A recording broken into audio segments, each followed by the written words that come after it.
Welcome again to Sicily, Italy. Welcome back to Planet Zoo in another episode of Zoo Sicily. Today we are going to build the Wombat habitat. And if you guys are in for some architectural exploration of the Mediterranean area, you're completely right here. This is going to be a fun episode today. We are going to have a lot of fun talking about all the different styles I'm exploring for this build. And honestly, I might not say even too much if I say that this is one of my better habitats I've ever built. One of the best, realistic themed habitats I've done. Let me just quickly explain. There is a way of making realistic habitats, and they not necessarily are themed in a way. They are just realistic, good looking because of following the rules of realistic habitats. But then again,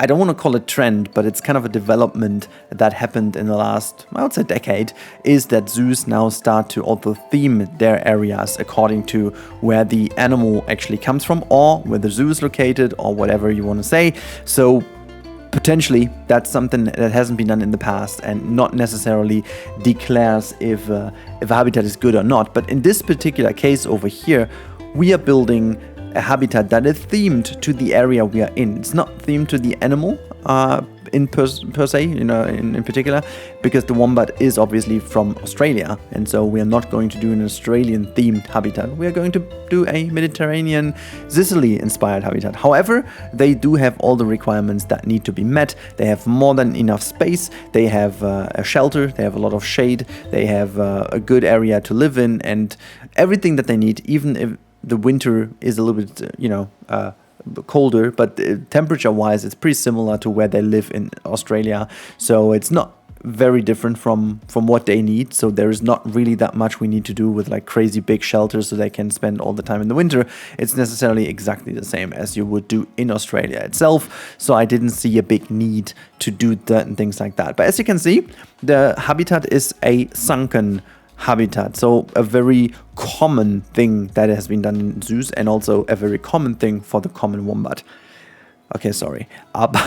But this is a build I was looking forward to, because when I made my mind up what shall I do, I had a couple of ideas what I wanted to have as the entrance building. For the longest time, the meerkat has been in my mind as a way smaller addition to the center and a bigger plaza, but I'm very happy that we got the wombat. There are a couple of things that made me go for the wombat. And I think the biggest reason is that I had no other idea to create a wombat habitat at this point. So just as Yosemite is filled in, didn't see the need of it. Our franchise zoo is for, big cats and cats only. And there's not really a different project where we could bring them in at this point, and doing a realistic habitat is also something I didn't want to do for them in the realistic habitat series. So I ended up, searching for a spot to bring them in, and this is exactly the spot we needed.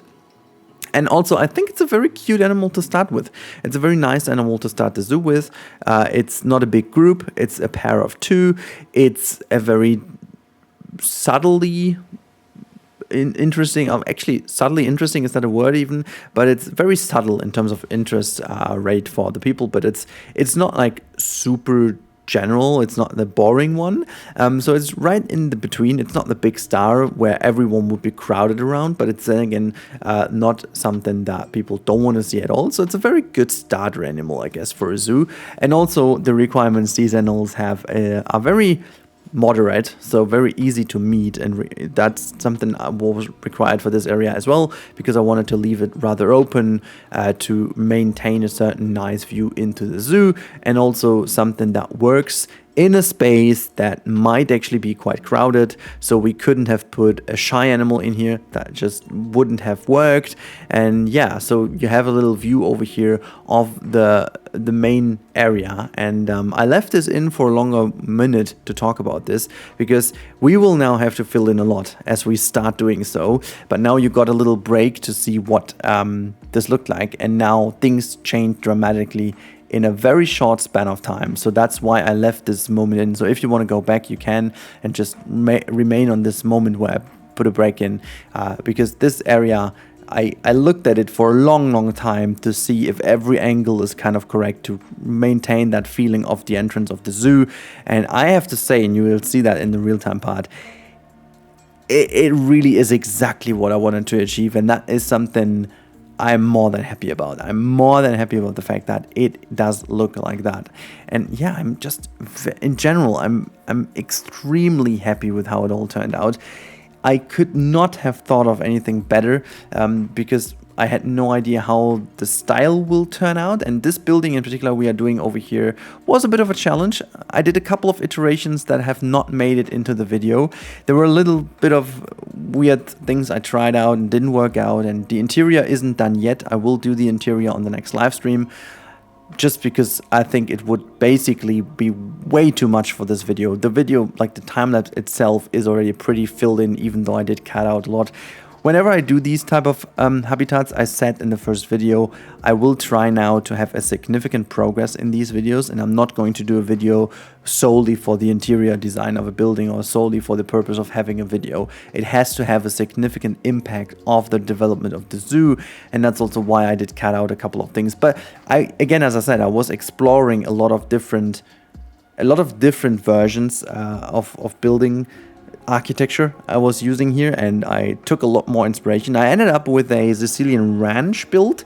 I found an image of a ranch, just a very nice ranch, and I think it is also a lot more modern ranch that I found, so it definitely didn't seem like an old broken rundown one. It definitely looked like a modern one, and I went with this, and I figured how well these new pieces work. It is really insane. But that's another very nice plug over here to talk about, which I didn't do intentionally, but I remember now that I wanted to talk about this in the video. I think there is one big danger in having a new DLC. It's not really a danger. That might be a bit of the word is too hard for that. But there is a little trap you might fall into, and I have fallen into that trap quite often. Whenever you have new pieces, there is a certain drive to use new pieces over the old ones, just because they are new. But sometimes that doesn't mean these are the best pieces. And you see in this version in particular that I use basically, I think this blueprint couldn't be used by anyone who has not all DLCs. I think I used a piece from at least every DLC, and that shows that there is a lot of versatility in those sets anyways. I'm lying, by the way, there's potentially no Arctic piece in there, but that's a different story. On the other hand, it definitely is this weird situation in which you always try to use new pieces, and I think it's a very natural behavior because you want to learn more about these pieces, how versatile they are, how you can use them. However, this leads into, and this is the trap I was talking about, this leads into a situation where your builds will start looking not the same, but they have a certain style given to them because the set you're using most likely brings this style with it. And so I think to get something completely new, you have to do exactly what I did here in the final iteration. You have to really go through and try to use pieces from nearly every different set in order to find the best kind of mixture of pieces, the best palette you can use. And I think I found a very good basis now in terms of what I want to use, which wall pieces work well, which don't, if it's plaster or limestone, because both of them just kind of work together in a way, but then again they don't. It depends a little bit on the situation where you use them. And so I found out now that the limestone walls, for example, work a lot better with the old rustic stone set from the Europe set. So limestone and Europe set is a very good combination, and the new one, so the rustic one, together with the plaster pieces looks really good. So the mason, I think it's mason brick or something like that, works really well. And then one of these things I started doing in my realistic builds, just using the decals to create a little feeling as if the borders of the path are not 100% like sharp, is really always helping to sell a way more organic feel. And then again, we obviously use a lot of decals. I'm still debating with myself if too many decals would make sense, or if I should even use too many decals here and there. I mean, granted, even if you open a zoo, it just doesn't take long until you see the first weathery effects on the walls. But since this zoo, as I said, is a very planned zoo, and maybe even a more modern zoo that isn't existing for too long, I might not go too crazy with these things, like don't make these things too weathered and stuff, because realistically that wouldn't be the case. But then on the other hand, there is barely any area you visit. I mean, just take some bigger concrete Bauhaus style buildings nowadays. When you open them, or especially if it's a public building or something, the day you open them, they already have graffitis on them, and unfortunately these graffitis are not always art. So yeah, there is a lot of problems with weathering and also different external effects, I might call that. So yeah, at the end of the day, I still believe that this is rather important to address at this point. But once we have to found the balance between the different things, I think it's all good. This building over here, however, is going to be very interesting. And I found another picture of a very old, rundown shed. Basically, it was called the Sicilian shed. So I thought that was a good inspiration. And this is going to be the Wombat shed. And I definitely love how it turned out. Even though I made a little whoopsie, I haven't paid attention to aligning the pieces at the beginning. So the walls are all a tiny little bit off. So they are a tiny bit tilt. You can see that already here on the edges. I was just checking that real quick, and then I figured, oh my god, they're a tilt. However, I just completely went on with that and didn't fix it. And this makes the building ever so slightly off. And I think it looks beautiful at the end. And the reason to keep that then a little bit more weathered, I think is fully justified. This could be, for example, something that is intentionally made that way, that they kind of used an old shed, or just because the building itself doesn't need to be like super insane. It's basically the backstage building that just needs to have like a fitting facade. And I could imagine that this is something a zoo would do, and just make sure that, you know, everything else where the guests are looks fine, but then this animal building doesn't need to be like 100% accurate. Also in terms of cleaning and stuff, you quite often see that within the habitats the builds are a lot more weathered and dirty than the rest of the zoo is, just because of the maintenance and stuff. So I think it's rather realistic that this building looks a bit more broken in the end, which in fact it doesn't too much at the end of this episode, because I didn't do too much of the decals. I did a little bit of ivy and stuff, but the building itself already looks kind of wonky because of all the different pieces are slapped together. So I think it really looks already pretty good at this stage. I'm a big fan of this building. I made some custom fence windows here just to make the appearance of it a bit more realistic as well, just keeping it open, getting some light into the shed.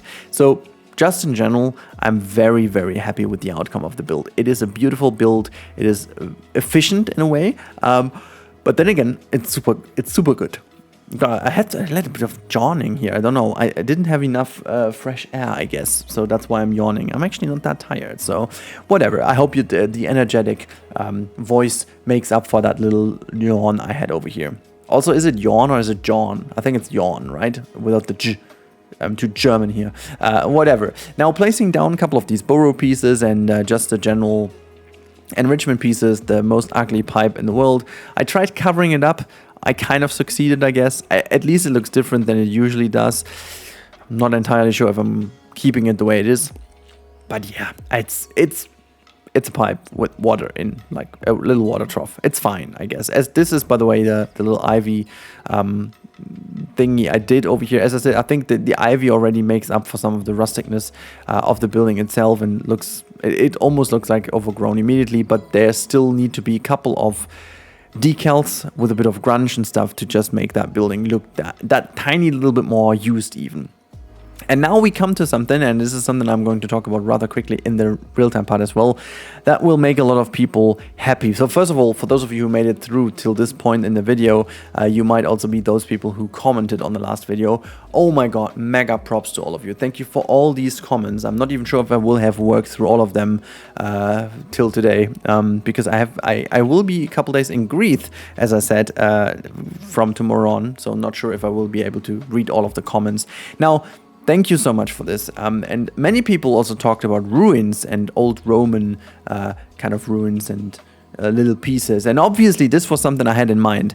For those of you who have been in the first live stream, they know that the first iteration of the plaza had its own ruin piece in the center of the plaza, but then as I changed this into the Wombat area, I thought this would be really cool to have that little centerpiece in the middle of the habitat, just as if this is taken as an inspiration. Maybe this was one of the leftovers they needed to keep that way and was like a requirement that I have it in. Whatever, you can make up a story for that if you want to.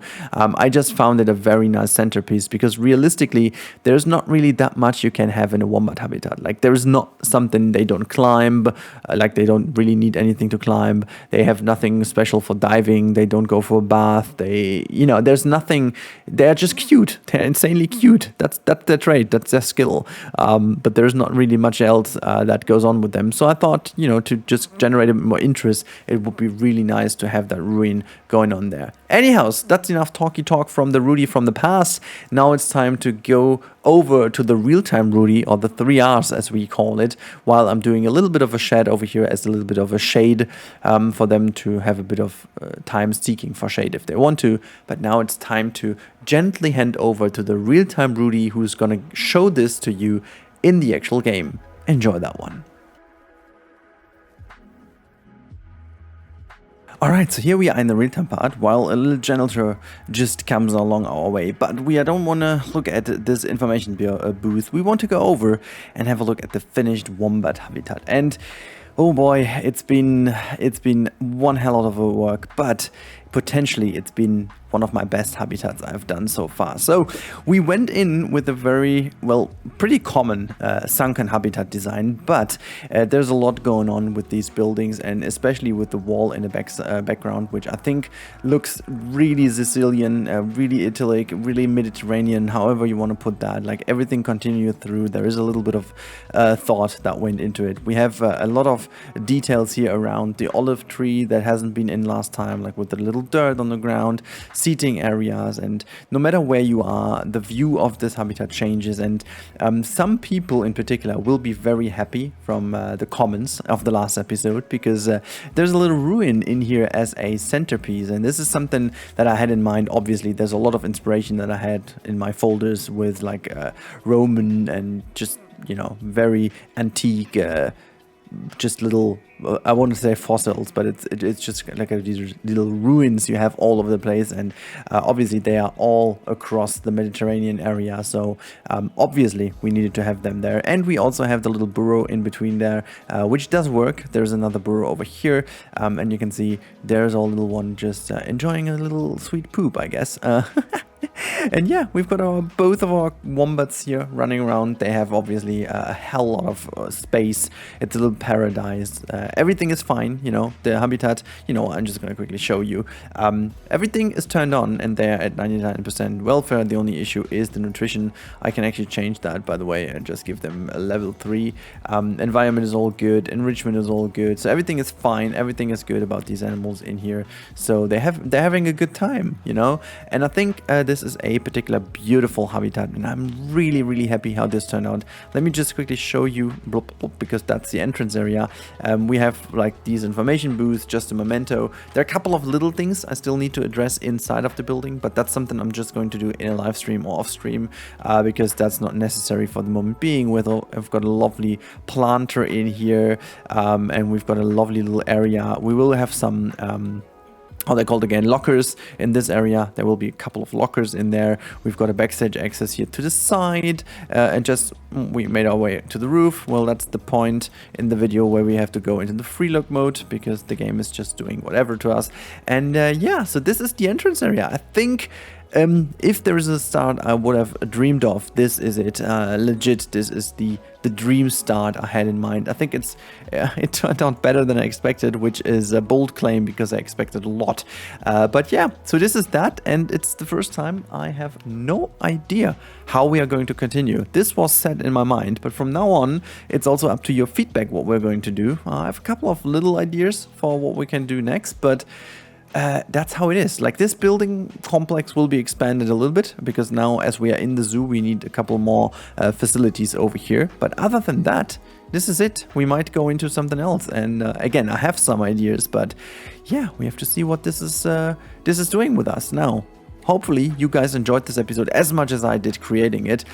This is the wombat habitat. I'm just gonna move the cursor back into position, actually the image into position. I hope you guys enjoyed that. Again, a little reminder, if you did enjoy, please consider subscribing if you haven't already. This helps to grow the channel, which is great. And yeah, just in general, if you guys fancy seeing more of my stuff, please click the top right. Now there is a card with a video that you may like, and whenever you click on that, that helps me also growing, because that tells YouTube you like the stuff. So keep on watching, have a good time, stay safe, and until the next one, thank you and goodbye.